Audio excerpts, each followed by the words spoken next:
So, hi Nick, how you doing today? Very good, Wes. Thanks for stopping by. Yeah, it's not August anymore, Toto. That's for sure. Yeah, it's been really interesting to see the seasons come through. So, what do you want to look at today? Well, I think that just talk about the season's end. Take a look at a couple of things out there, a product that we have at the end of the season, and take a look around at the final crops that we have. That's all that's left to look at, and talk about how the season ends up. And yeah, I think that's what we want to do. Great, let's do it. Okay. Okay, so it's all about in the second season pushing the envelope. How late can we possibly get a crop? And sometimes you're just hoping, rolling the dice that you don't get this severe killing weathers long enough. Well, now we're October 19. We've had 5 freeze events. One as low as 27 degrees already. The snap peas, we planted them in August, August 10, and now they're flowering freely and they're producing their fruit. You can see on the bizarre time of October 19. Now, how long can they go? Well, this is we roll the dice, and it looks like right now the forecast has another couple of weeks without any 19-degree nights, which would wipe them out. But it looks like that's not going to happen. So we can continue. A matter of fact, it's going to be 70 degrees this week, later on. These will continue to flower. There are still bees to pollinate. Yes, there are. My bees will come out, and we'll continue to make more fruit. So this is one of the roll of the dice and a success at the end, at the very end. Pushing the envelope, you come up with these snap peas at the end, and they grew into cool temperatures, so they're really soft and delicious. We already grew a crop, remember, of the same exact plant on this trellis earlier in this season, and there were tremendous yields off this already. We refertilized, replanted, and we did it twice in the same spot. Here's another victory of the second season where we got some really nice, growing into cooler temperatures, spinach plants here. So we harvested some off last week. We're going to take more of this week and put it into a salad mix, because at this point we don't have a lot of lettuce left. So we put in this bed of spinach we can add to it and make a salad mix. But they look really nice. There's a small amounts of insects chew, because guess what? It was too cold at this point for many insects to be around. I saved some of these, monster cabbages. These are for me, because I can do some kinds of funky stuff with these and ferment them. As right now, not in the end of the season. Them? Yeah, I do fermenting and such. Is that like Kimchi? kimchi? That's an example. Yes, it is. So again, we have all these radishes here too. So we'll have another big radish harvest this week. We've been hitting this arugula bed hard. It's late October. We'll hit it hard again. The turnips came in, but the rest of this is mostly greens. We took most of the larger turnips out. But yeah, that's what went on here. One last thing on that last row. We had onions in this bed early, and then we replanted with beets. And they came in, as you can see, they could actually use a weeding. It's amazing as it is this late in the season, we could do that. And but here they are, and there's still not much of a beet there. Here's one. So here's a pretty good one. But there's 3 per hole. Maybe perhaps there should have just been 2. But there's a beet. And it's a pretty cold tolerant plant. So again, perhaps even with a row cover, that's a weed, perhaps a row cover, we could continue to grow these out. And again, in our quest to have a second crop in the same hole. Obviously, next time I'll tell you for sure, we'd have spent more time. There's only so much time in the day. But this shouldn't have been in here, of course. This shouldn't have been here. You should just try to grow 2 or even 1 per hole. Probably 2. I'm greedy. But yeah, but anyway, that's an example of one of the trials we do. Next year, I think we'll do more of this. The leaves are nice and clean. There's no disease. As you can see, no insect chew. I bet this could work with a little bit earlier planting, maybe a little more weed-free, a little bit less greedy with the amount of plants per hole. And this could work. So one more question for you, dawned on me. So next year, will you plant crops in different places, or? Yeah, I try to do that as often as I can when I'm doing my off-season planting, is looking around where can we move large groupings of plants. Because by doing that, because right in this area, the insects who are predating these plants and eating them are laying their eggs here, and their larvae are here in the soil. So if you plant the same crop there next year, you're feeding them. So as soon as their plants are popping up, all the little babies are popping up and eating what you just fed them, because the predators were just right there. So move them. So I have something else grow. So when they come up, they're like, what is that? And you're grown out in another place. Can they go find it? Well, yes. They will. Yes, but you're not feeding them. So, and it makes a difference. It does make a difference. Also, different plants take different nutrients out of the soil. So if you keep planting the same crop and the same plants over time, a certain micronutrient become very deficient. So you want to be moving them also for that reason. Lots of reasons to try to move them around. Diseases as well, because fungal spores and such are falling into the soil. So again, if you plant, you could have disease. Root diseases are common. If you plant over and over again in the same area, you can get root diseases. So Great. yeah, it's called Thanks. rotating your crops. And Right. you're right, rotate your crops as best you can within reason. Do you pull this plastic up and then plow the field and then put the same plastic back? Or once this plastic is pulled up, it's done? Oh, that's a good question too, because the answer for that one is that this stuff is a one and done. Okay. The polypropylene and Yep. that stuff, that's one and done. That's the same stuff as a garbage bag, Yep. Okay. right? Got it. Yeah. This stuff is a woven, a spun bonded woven material, that lasts forever and ever and ever. It's very, very strong. So you roll it up and reuse the For into rows. example, can you pick this up and move it over one row and then use this bed that you had fallow this year? No, you don't want to do that. The better soil, I'm amending soils is right here. This is inter-row. I see. I'm a very okay. small round. So you're amending this soil here, but not what's right next to it. Not as strongly. Okay. Eventually, when it's all up, I will drive the tractor here and like lime everybody. But this is way more rock-free, and it's way better cultivated than doing the whole thing because I know exactly where I'm putting my plants. And so when I'm adding my compost too, I can add compost more in that row.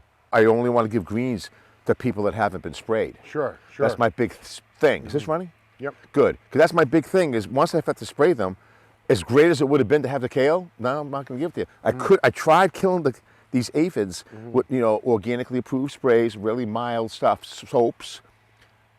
I think the aphids were taking baths with the insecticidal soap. They were very clean aphids, but there were still aphids. And as you can see what they did, they devastated it.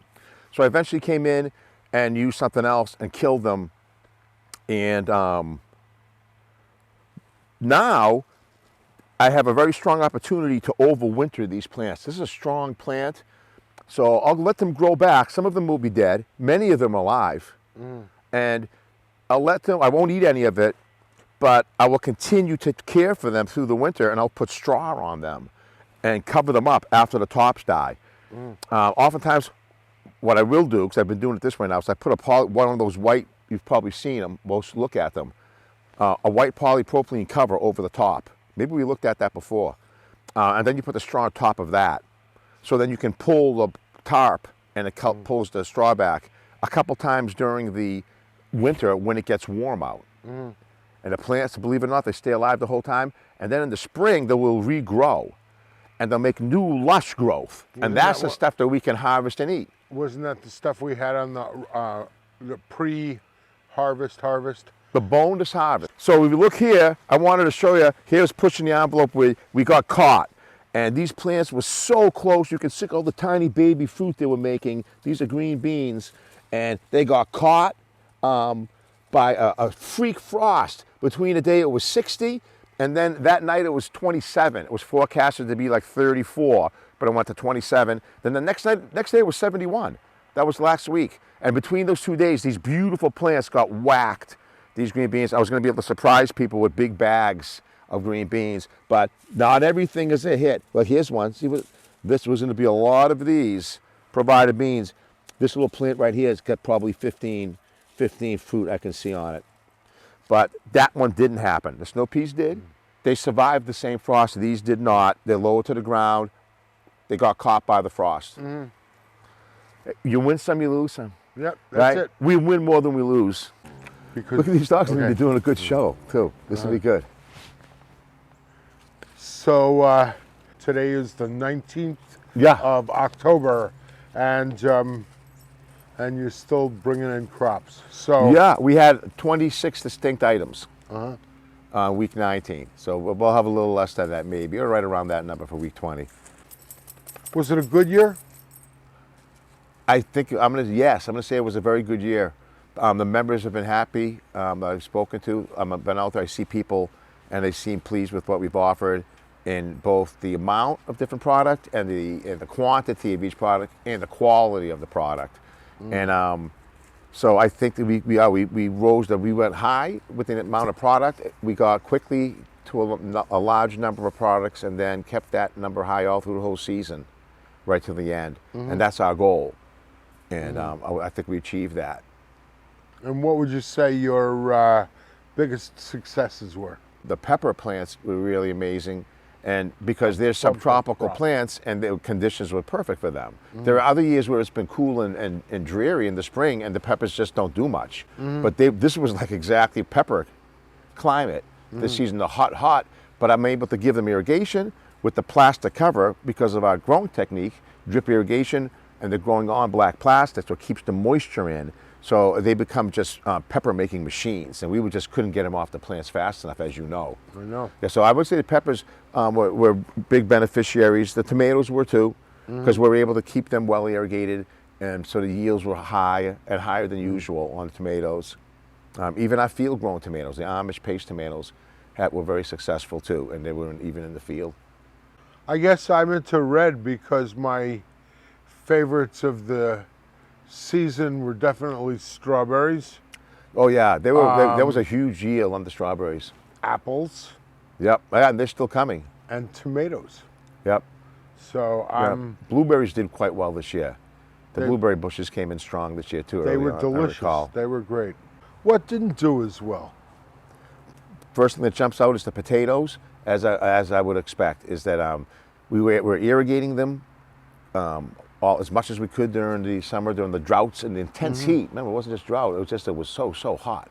There just weren't a lot of tubers. The plants just didn't have enough water left over to stay alive and to grow those little tubers underground with those stem pieces. The They were overall small. yield was very, very small. Yeah, you were saying, what, about 25%? I think about of what you 25% expected? of what I would expect from that size of a bed. Yeah, like I say, the plants on the top looked great, but there just wasn't enough water. It has to rain to make the taters. On the other hand, those Brussels sprouts were like Mondo Brussels sprouts. Yep. And your cabbages were the size of basketballs. We had all And, different sizes, small, medium, and large cabbages. They did Yeah. quite well this season. The greens did quite well too. With the heat, if you keep water on all our greens, were very, very solid. And we were able to keep lettuce through most of the season. There was only a couple of weeks in the middle. So we have the lettuce right till the end again this season. You're still getting greens now? We have many, many greens that's right at the end, a whole bunch more because these are from the late plantings.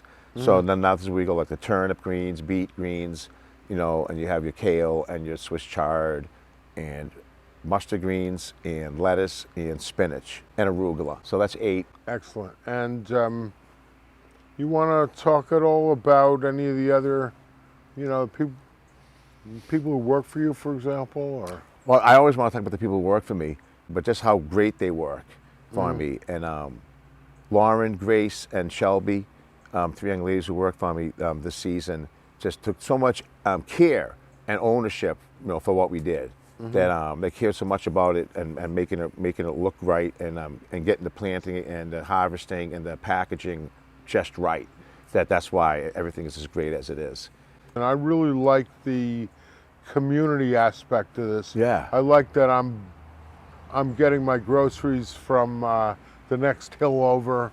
I like that I've lined up with some neighbors and people I haven't seen in a while. And Right. Yeah, well, yeah, that's really is the spirit of what we do here, is to be a community. It is a community. It's mostly Deerfield and the surrounding towns. And we have 53 families who all participated and believed in this project and pitched in. And we were able to provide them with these 20 weeks during a really strange time, during a pandemic. I mean, it is what it is. It's a pandemic. And we did it, and everyone pitched in and kept everybody safe 100%. Nick, I got to say that I was impressed. I was impressed with the food, with the community, and I'm really glad that we did this video thing this year. It's been really good. It's been nice to be Yeah, able to yeah. document a lot of the stuff that goes on and, to be able to showcase some of the things that we do. If you want to become a member of the Be Thankful Farm community supported agriculture, just look at the address below here, right by my feet, right by this fire dog who follows fire engines that are pulled by horses. One of the many things I learned this year by doing this. Well, we'll That's see you it. next time. Yeah, thank Happy you. trails. Take care. Thanks. Bye. All right, so here's what we're gonna do. We're gonna let you go. Well, you know something? You shouldn't be in the building. There's plenty of stuff to do outside. My dog would have got you. And if I take you away and let you go elsewhere, you have no burrow to live in, and you will freeze to death. So as crazy as this is, I'm just gonna let you go. Okay? This is ridiculous. Who does this? All right, look, just go home. I know there's no other place for you to go tonight, and you'll freeze if I take you elsewhere. So go ahead. Go on. See you later. You know, this really, how much damage can she do now?